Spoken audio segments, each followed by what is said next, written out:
اللہ تعالیٰ نے بنی نوع انسان کی ہدایت کے لیے کم و بیش 1,24,000 پیغمبر مبعوث فرمائے۔ اس سلسلے کا آغاز حضرت آدم علیہ السلام سے ہو کر نبی آخر الزماں حضرت محمد صلی اللہ علیہ وآلہ وسلم پر آ کر اختتام پذیر ہوا۔ السلام علیکم ناظرین و سامعین، آپ دیکھ رہے ہیں انفوئزم۔ آج کی اس ویڈیو میں آپ جانیں گے اسلام کے بارے میں۔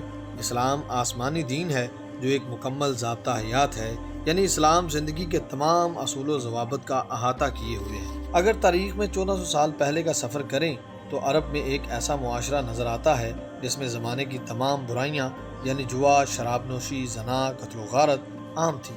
اللہ رب العزت کی ذات نے زمانے بھر کی برائیوں کے خاتمے کے لیے نبی آخر الزماں حضرت محمد مصطفیٰ صلی اللہ علیہ وآلہ وسلم کو مبعوث فرمایا، جنہوں نے آ کر اللہ کے دین یعنی اسلام کی تبلیغ کا آغاز کیا۔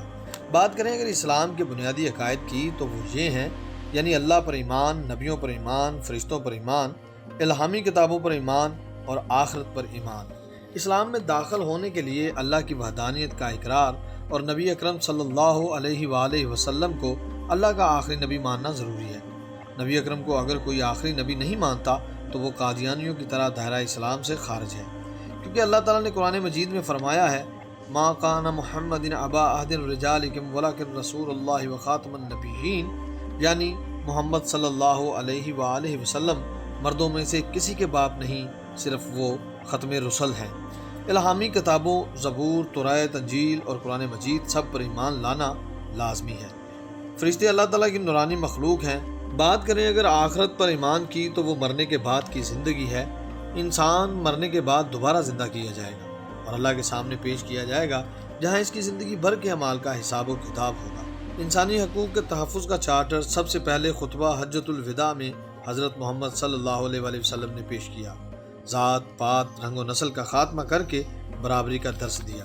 ناظرین و سامعین، اگر بات کریں اسلامی عبادات کی تو اس میں سب سے پہلے نماز آتی ہے۔ مسلمان دن میں 5 مرتبہ نماز پڑھتے ہیں اور نماز پڑھنے والی جگہ کو مسجد کہتے ہیں۔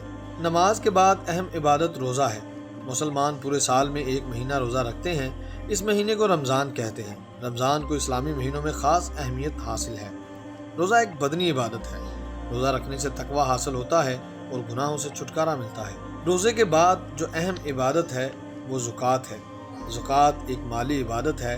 صاحب حیثیت مسلمان 2.5% شرع کے مطابق زکوٰۃ ادا کرتے ہیں، جس سے مال میں اللہ تعالیٰ برکت عطا فرماتا ہے۔ زکوٰۃ کے بعد اہم عبادت حج ہے۔ حج بھی صاحب حیثیت مسلمانوں پر زندگی میں ایک بار کرنا فرض ہے۔ مسلمان حج خانہ کعبہ کے گرد 7 چکر لگا کر ادا کرتے ہیں۔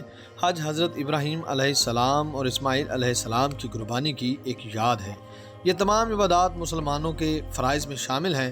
اگر کوئی مسلمان عبادت کے بارے میں سستی یا کاہلی دکھاتا ہے تو گناہ کا مرتکب ٹھہرتا ہے۔ جی تو ناظرین و سامعین، آپ نے اسلام کے بنیادی عقائد کے بارے میں جانا۔ گاہے بگاہے اسلام کے متعلق مزید معلومات تحقیق کے مطابق آپ تک پہنچائی جائیں گی۔ جڑے رہیے انفوئزم کے ساتھ۔ اللہ نگہبان۔